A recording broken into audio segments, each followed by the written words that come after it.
All right, hello and welcome to another episode of Behind the Mind. I'm your host, Kevin Meiselman, and today I'm joined by Reagan Rust. Reagan is an amazing girl with an incredible track record in both hockey and as a mental health advocate. She was a captain at Boston University, a Beanpot champ, which, if you're a hockey fan, a true hockey fan, you'll know what that tournament is. And she was actually an inductee into the Hall of Fame of that tournament. And she was even awarded a contract to play in Hungary overseas as a pro player. Sadly, COVID-19 impacted that. But, we'll talk about how maybe she'll get back on track towards that. But she's also a mental health advocate, like I said, and a mental performance coach and a fellow podcaster. So she's got a really busy life going on right now. So I just want to say thank you for joining me. Yeah, no problem. It's actually way easier not being an athlete in college and doing all these things. So not as busy as you might think. For sure. And, I'm a humongous hockey fan myself. Most of my listeners know I live and die by the New York Rangers. That's an escape for me sometimes in my low moments. What's your favorite hockey team? Have to ask. Pittsburgh Penguins. Definitely. Ooh, all right. Division rivals. We'll let that go. But yeah. Well, I wish I had the Stanley Cups you guys had. Yeah, it's pretty nice. For sure. So I just want to talk a little bit before we dig into your story. Just talk a little bit about your passion for hockey and, how you got started. You were the first girl from Mississippi to play Division I hockey in the NCAA. So just talk about how hockey became just your life. Yeah, I actually started watching hockey, I think when I was about 3 or 4. I'm not sure if you've heard of the CHL. I think it's now the SPHL. And so they had the Memphis River Kings, who my aunt grew up watching. And then she was like, you guys got to come along with me. So it was like me and my sister would always go.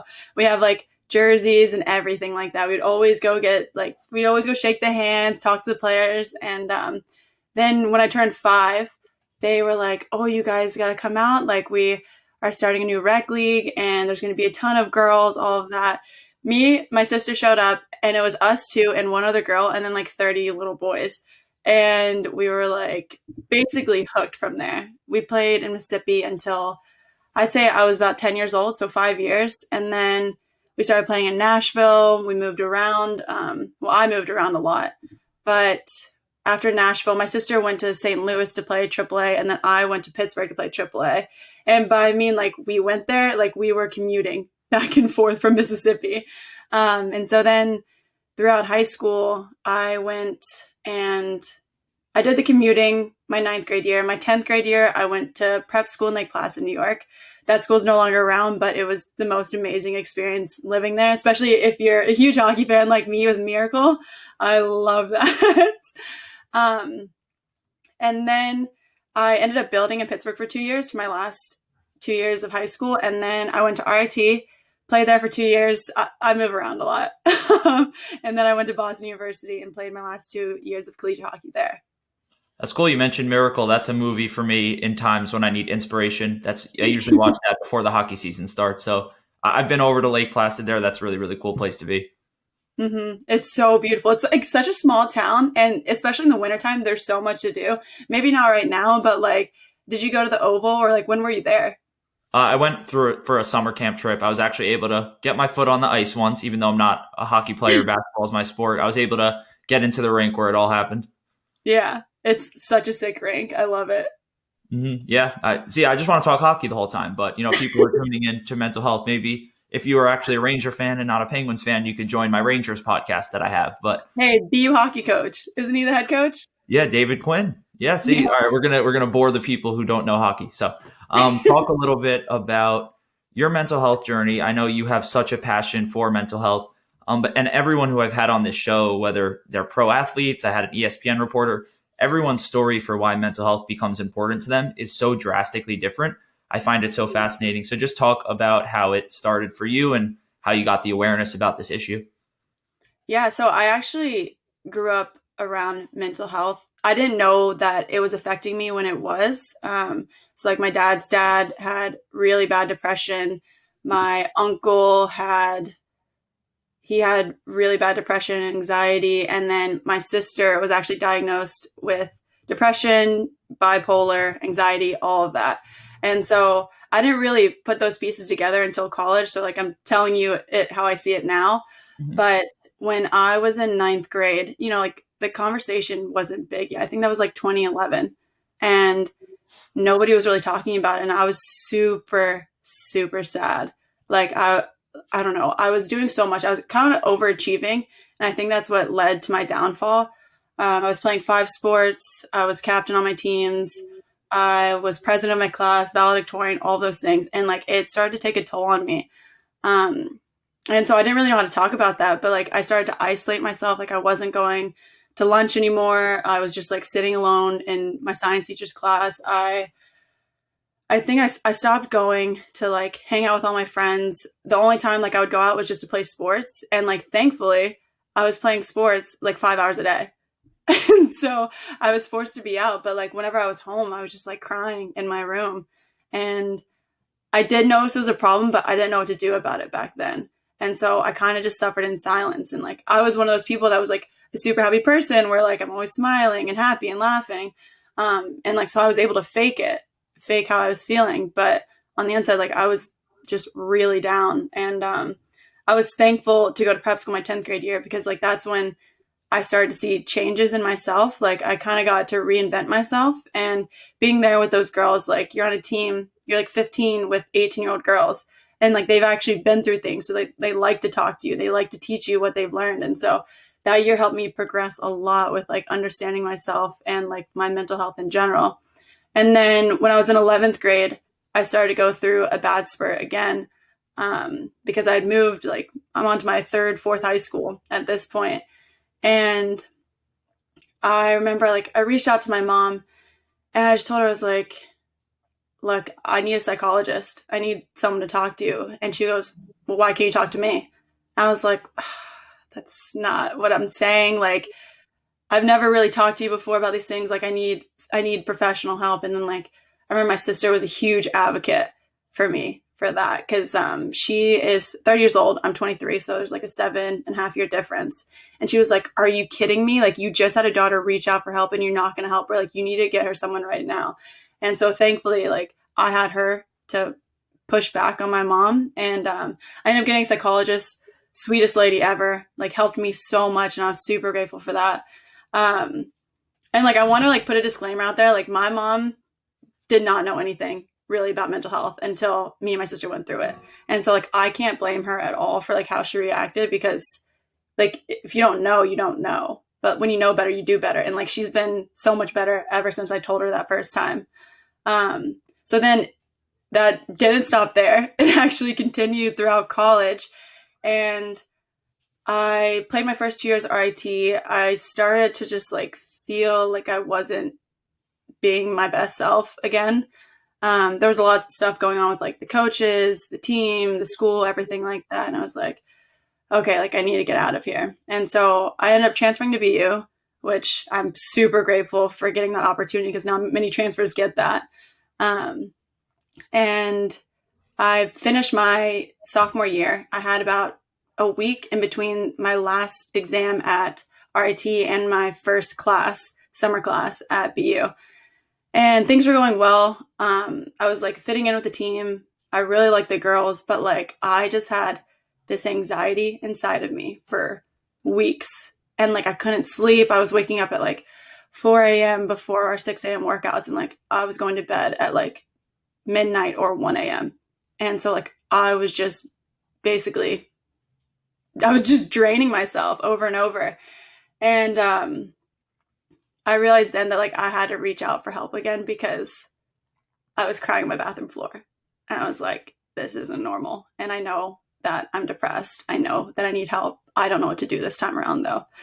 And so it was nearing like exam time, and I just had to email my professors. I had to tell them, I was like, I can't take this. Like, I'll have my psychologist send you an email. Like, I need to go take a break.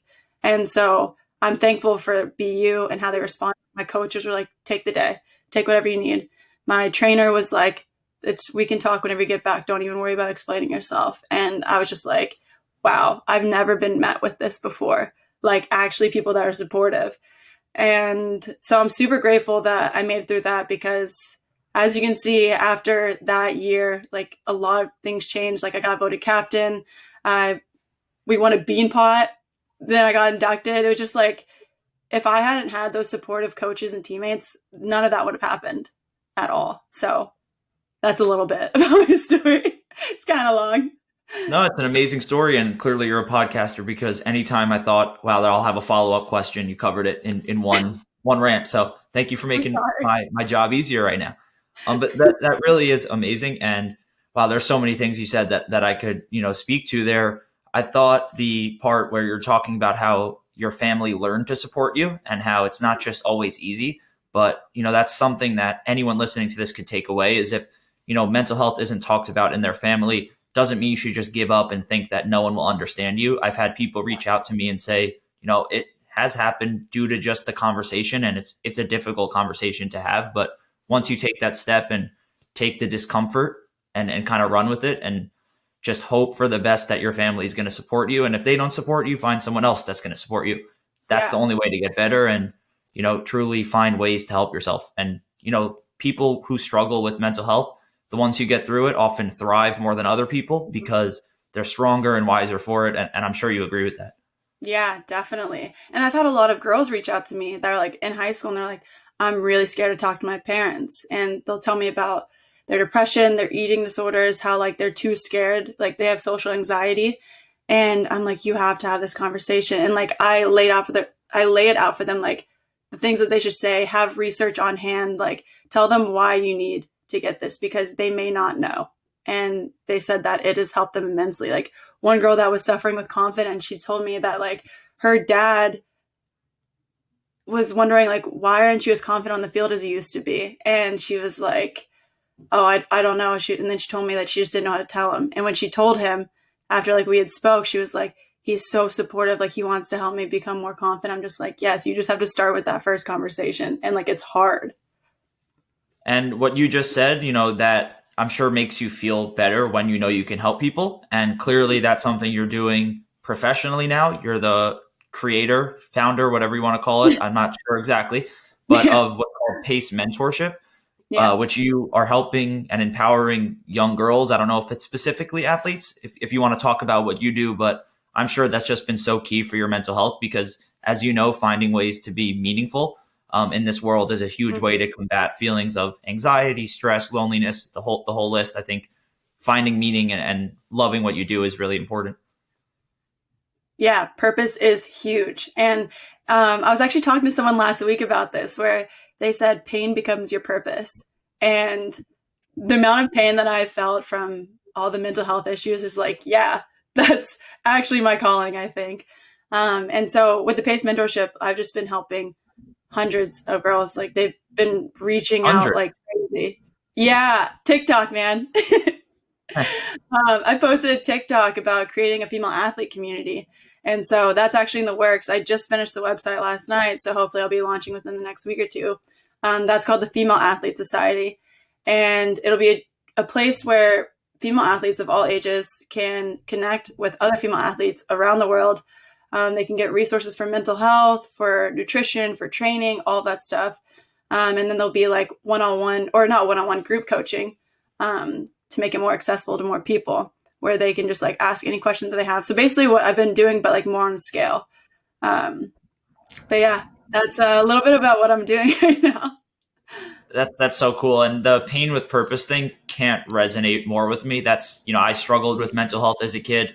It's really cool that we can kind of share that in common, that our younger years, for example, me in middle school, I cried many times just because I struggled with bipolar disorder and all of the difficulties that come with regulating your emotions when you struggle with that. I eventually went to boarding school, got better, and now this is my purpose, to help people who struggled. So it's really cool to hear you say that, and it's cool for me to interview so many people who struggle with mental health and are doing better, because it's comforting for me too. So it's really, really cool to see you're helping people, and you've turned that into a podcast a little bit, those messages you're sharing. So talk a little bit about your podcast called the Unpaved Podcast. Yeah, so the Unpaved Path is basically a place. Yeah, no, you're good. It's basically a place where former and current female athletes from like collegiate, professional, anything like that can share their stories and talk about their journey and share their lessons with the next generation. It's basically what they would want the next generation to know. And the whole purpose behind it is just to empower those female athletes and like let them know that their journey is special, because they don't need to look over in the other lane and see somebody doing better than them. Like that doesn't matter. Like everyone's journey is going to be different, and how you get to where you are is going to be different. And so that's why it's just like the unpaved path. It like makes sense. You just pave your own path. And so, yeah, the podcast is going pretty well. It's definitely a really cool name. Definitely, I recommend all you guys who are interested to check it out.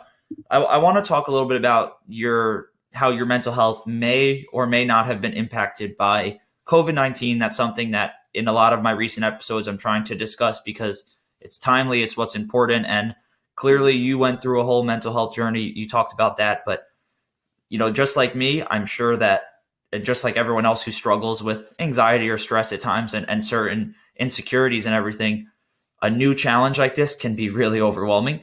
So I know you had this plan to go play hockey professionally. I heard all about that. You spoke on the United podcast. I interviewed the Helinskis, the parents who kind of run that. So That's how I learned about you. But you spoke about how you were supposed to go play in Europe. I can only imagine what that would be like to get that taken away. Like, what the hell? So talk about that.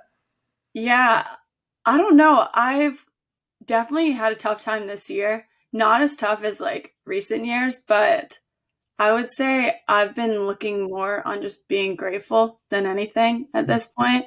Because I don't know, I was working a corporate job. I don't know if you knew that or not, but I was working from last August until this July before I decided to go to Budapest. And like, I was grateful to have my job then. Yes, it was like hard being at home and like not getting that social interaction, all that stuff. But like, I still had a job, which was great. And then I got the chance to go to Budapest for 6 weeks. So I guess a short vacation overseas where no one can travel except for me. So that was amazing too. Like even meeting those people over there, it was just like their culture's so different. Their city is beautiful. And I got to go with one of my best friends. So like, I can't even really complain about going over for that time that I even got. But like, I think back to what these girls in college are going for, like what they're going through right now. I've talked to so many athletes, especially at BU, just like how they have to change this year and like how their senior year isn't the same, how their freshman year is different and all of that. And I'm like, I can't imagine being in their shoes right now. And I'm like, I'm just grateful that I can take the rest of this year off from hockey, not worry about anything except working on my projects, and then maybe go back next year. So I guess like, yes, I've had my down days, but I remind myself that it could be a lot worse. And I'm sure you could thank, overcoming adversity in the past with this to just build that resilience. So maybe if you didn't have those experiences to make you wiser, this would have been tougher than it's felt. Yeah, definitely. So here in Redondo, I'm in California right now. And I think there's been 4 boys, like high school athletes, that have committed suicide. And so it's very sad. Like, I'm sorry to bring this up. I know it's No. These are the conversations I have. This is not something I want to shy away from. We need to have these talks though. Yeah, definitely. And it's hard because these boys haven't learned, even like a lot of adults haven't learned to deal with their emotions, haven't learned that like they can't just keep going through life and just like, oh, I'll worry about next week. And like, that's why suicide rates have gone up right now. It's because like people have kept putting their mental health in the back seat and they haven't found healthy ways to cope. They haven't been like reaching out to people. Like they don't really know what to do right now. And so it's kind of scary to know that the world is actually like this when it's on pause. And it's actually like this when things aren't on pause. People just hide it better. And I can tell right there, that's a clip I'm going to use for social, people putting their mental health in the backseat. It's so true, and definitely is probably the most important takeaway, that people can't do that if they want to be happy. And something, if you're struggling right now and listening to this, I hope you can learn from Reagan and my other stories I share on here, that you need to make your mental health a priority even when it's difficult. So Reagan, can you speak to some of the things you do to make your mental health a priority, habits, daily practices? I know you mentioned on the United podcast that you journal a lot. That's something I don't do too consistently, but definitely enough to say that it helps me. just, what could you recommend to people and what works for you? Yeah. Well, with the journaling thing, I just write down. So yesterday I did an exercise with myself because I was feeling really overwhelmed with everything that I was doing. And I just wrote, what am I feeling at the top? And so I like listed all that I was feeling out, and like it helps so much to just get that clutter out of your head. Like I love doing that. I don't know. It's really beneficial for me. It's probably beneficial for a lot of people. There is science behind it. So it's Really? definitely not, yeah, there's science behind what goes on in your brain when you are doing that. You're activating a certain area that makes you think a little more logically, and it makes sense. You feel better. Yeah, definitely. And like you can just, once you see the concrete things that are worrying you, then you can make the steps. Like, I don't know. It's, you can't figure it out when it's all up here, in my opinion. Yeah, no, And I definitely agree with you. yeah. And then I'd say like having a network of people. Like if I start to feel in a lull and I'm like, oh no, what's going on? I'm like, maybe I should reach out to people and see if I need the connection, because like it's hard to get that connection right now, especially if like you're living alone, or if you just have like one roommate that's like never there, anything like that. You need that literally to survive. Like humans weren't meant to be just singular, which is crazy I, to think about. 100%. That the lack of connection, even though I'm living with my brothers and my family here, those have been the hardest parts of this pandemic for me. I'm a very social, extroverted person, and to be stuck in the house and not even just be able to go hang out at my friend's house because of COVID consequences and all that stuff, it's been really, really challenging. And to find ways to stay connected virtually or just learning new ways to cope is really, really important, and something that we all have to learn if we want to be okay right now. Yeah, for sure. I'd say that meditation is another good one. I meditate.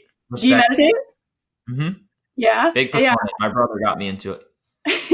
I love doing it. I do it weirdly, I guess you can say. I like put my legs up against the wall, so I kind of get like a 2-in-1. Because like I drain the lactic acid out of my legs, but then like I also do diaphragmatic breathing with it.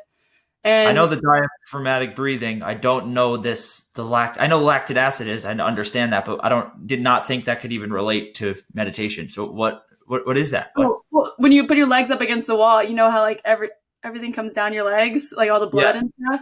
Yeah, I think. Well, someone told me that in high school. I've been doing it ever No, since. It yeah, helps. no, that's cool. But I'm saying, how does that work as like extra like what do you say that's Oh, different it than doesn't even the help. natural I just sitting? like, I don't like sitting straight up. Gotcha, gotcha. I don't Maybe know. I gotta try. Crossing my legs.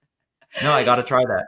Yeah, Yeah. what do you feel like meditation does for you? Because it's a really, really difficult concept. And I was even trying to get one of my friends recently to start doing it. And he seems interested, but it's so weird to people that have never done it. They're like, Mhm. what? My thoughts? Like people who don't see themselves as mindful, it's impossible to grasp until you do it. So Yeah. what do you think you get out of it? And why would you recommend it to someone? I would recommend it because you're able to feel your body.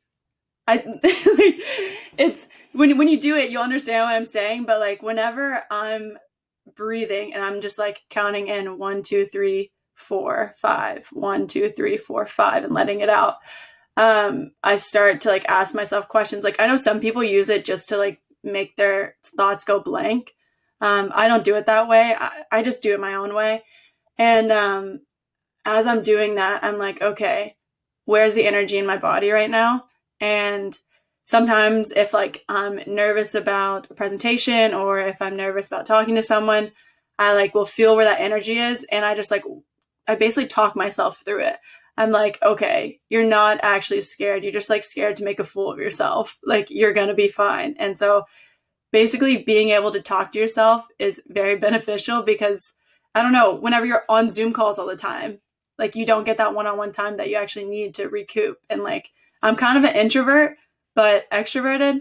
What is it, ambivert? Is that a thing? Ambivert is the combination. I know all about that. Yeah, that's me. But I get most of my energy from like being by myself, and so Yeah. that's where No, I I definitely like those times of solitude too. So I say I'm an extrovert, but it doesn't mean, time of reflection isn't valuable. I don't ever think it's like you're one or the other completely. I think, everyone in a sense is kind of an ambivert. yeah, definitely. So that's how I do my meditation. Yeah, that's really, really cool. Any other mindfulness habits you recommend? I like going for walks too. Either just with nothing in your ears or with like a happy playlist. Like I literally had a playlist titled Happy in college, and it was like What kind of songs are on that? I don't even know. Maybe like Justin Bieber, like pop music. It's kind of Whatever works lame. for you. Yeah. It's not that lame. If it makes you happy, it's cool. That, Mr. Wives, all of those people. Yeah, so I just listen to that. I wouldn't say I dance to it. So I would say I'd rather Only go for a sometimes. walk. Yeah, sometimes I dance. It just depends. For sure. That's really, really cool. And so journaling, meditation, those are all big ones. I'm a big fan, and this is cool. I just want my listeners to know this. I've never mentioned this before, that recently I started doing cold showers in times of agitation. So that's something that, oh my God, it literally I've done them before sort of as a daily routine type of thing, because they kind of they wake you up a little in the morning and kind of have you think a little clearer. But I've never done it in a time of like agitation when, your body's heating up a little when you're stressed, and you could kind of feel that, especially if you've meditated. And then you take a cold shower and oh my God, it regulates your body temperature and you're just a little more even keeled. Have you experimented with that at all? So I don't like doing full cold showers again. I do hot, cold, hot. I can't do the whole time. Yeah, I do hot for like 5 minutes. And then before I get out, like once I'm done washing my body and everything like that, I just turn it all the way cold. And I just like start breathing. It's kind of like, do you know Wim Hof? Yeah. Oh, yeah. We know all this stuff. We know all this stuff. People are definitely going to be learning from this. Yeah. So I do that for like 2-3 minutes. I just breathe my way through it. And it helps immensely. It's incredible. And people are like, who the hell wants to take a cold shower? But it helps. It's amazing. Yeah. Any last things that you think people would benefit from doing? You said a lot. So don't feel pressured. You gave a lot. So I don't know. Just like literally that network is so huge. I like want to reiterate that point, because having those people that you can reach out to and not feeling like you're a burden reaching out to them is so massive to have. It helped me all my years of college, having those people I could go to. Awesome. That's really, really cool. I definitely agree that having that support system in place, and whether it's friends, family, or professional help. I started therapy again for the first time since back in middle school, just because this pandemic's been really Yes, therapy. I recommend that too to everyone. Yeah, there's so many things that, if you're struggling right now, you could try, and you start to love those things when they start to help you. You realize how valuable they are, and it's really, really cool.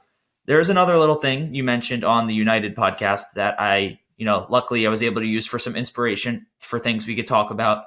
Right now, it's really, really difficult for people to feel self-worth in a time where, their life is thrown out of whack. The things they're used to doing are often stripped away from them right now, whether it's sports, whether it's an activity that requires, being in a public space. And right now that's not happening. You said something on the United podcast about having to create confidence and how you're not just born with it. And I thought that was really, really cool, because I was not born confident at all. And, I had to develop it over time to be able to share my mental health story on a podcast and, interview all these cool people. And it just happened through habits and over time. So I think something people could take away from this is that you don't have to feel confident to gain confidence. It comes through action and, doing what is congruent with yourself and, acting in that way. So maybe you could shine light on that a little bit. Yeah, I actually want to put another disclaimer out there that I have social anxiety. So like, this is kind of hard for me. I was nervous. I couldn't tell. Pardon? I couldn't tell. Yeah, well, I'm nervous. It's fine. You can't see me sweating. That's a good thing. But I, over time, just kept pushing myself a little bit more to like get through that, to talk to another person. And it was never like I was in a deep conversation with somebody at first. Like it all just slowly went that route, and that definitely built it. But I want to give a huge shout out to Mr. Pitts at South Haven Middle School, my band teacher. And it's funny because I played the clarinet back in the day, but he would always say, repetition builds confidence, repetition builds confidence. And we were one of the best bands in the state. Like we were very good for middle school. But I've carried that with me throughout everything since. And he has no idea. He's probably even done that for me. But I've said, whenever you're on the ice, like you practice like you play and you do those reps and you do them well because it's going to translate. And so that was like one thing I said with how to help girls build confidence on the ice, on the field, on the court, whatever. Just do it over and over and over, and it's going to become second nature. And that's like the same thing with presenting too. It's you fake your confidence at first, and then it slowly started to come. But like fake it, not till you make it, fake it until you become it. That's what I have learned. And I think a big part of feeling confident is pursuing what's important to you and pursuing your passion. So it's interesting because you kind of were born into that in the sports sense, with hockey and everything. But can you maybe encourage people right now who are kind of lost in the sense of their meaning? I know you said your pain is your purpose, but for someone maybe who hasn't gone through a tragedy but can still find meaning in something, the value in goal pursuit and all that for things that you love to prevent mental health struggles. Because if you do what you hate, you're not going to feel good. If you do what you love, you're obviously going to go to bed thinking you mattered and everything. So you do so many amazing things that seem to be congruent with your personality and what seems important to you. So how has that helped you? I would say for those people that are struggling with that right now, they definitely need to try new things. Some people don't find what they're really passionate about till like they're 50. And like, I'm grateful that I found it now. And like, that's not to discourage anyone whatsoever, but like, it's because I have tried and tried and tried like everything there is out there. And so maybe it's photography, maybe it's not being creative, maybe it's just like going for walks, or it's bird watching, or it's watching sports or anything like that. But like finding what you love is never really easy. Sometimes it just comes to you. And I'm going to be honest with you. I'm a huge believer in the subconscious mind. Like, I'm pretty sure your body already knows what it wants. It just hasn't had the opportunity to come out yet. So I would say like what we've been doing, where you're being mindful and like listening to your body and like seeing what that actually wants, just like try those new things. And if you don't like it, you don't like it. You don't have to keep doing it, but definitely try new things. Yeah, inaction is the worst possible thing you could do when you're feeling worthless. Even if you don't think the thing you're trying to do is going to be the thing, it still gets your brain going and gets you thinking in a way that's better than just sitting there being a zombie watching Netflix. You got to push yourself a little, and that's how your self-worth is cultivated a little bit. I think it's so cool about all these mindful habits and thinking about the brain in that way. I've become a neuroscience nerd in a sense during this pandemic because it's so valuable to know how the brain works so that you could help yourself. Definitely. It's just like I've been reading, ever since I started having my depression and anxiety, I started reading about it because I was like, what is going on inside my head? Like, I have no idea. And so like once I started to understand what was going on, I started to get a better grasp on how to handle it. And like I've recommended that to so many people, like just read about it, and then you'll slowly be able to figure it out, because nobody else is going to be able to figure it out for you. Like, it's within you. Yeah, there's some nerdy neuroscience books behind me next to the sports one. So and reading's good for your brain too. It makes you feel good about yourself, like you accomplished something too. So yeah, definitely. And if there's, we're getting to the end of this. It's really, really cool to have had you on. This is really, really awesome. You have such an amazing story. I think there was education in this. I don't just want to have a podcast to entertain people with this one. I want people to come away learning like something to help their mental health and feeling less alone and all of that. If there's one last piece of advice, I ask this to every single guest who's joined my show, that you'd give to someone struggling right now who doesn't have that awareness about mental health and doesn't have the terminology, the willingness to ask for help, what advice would you offer to them? Well, if they don't have the willingness to reach out, I would say start immersing yourself around those people that you love.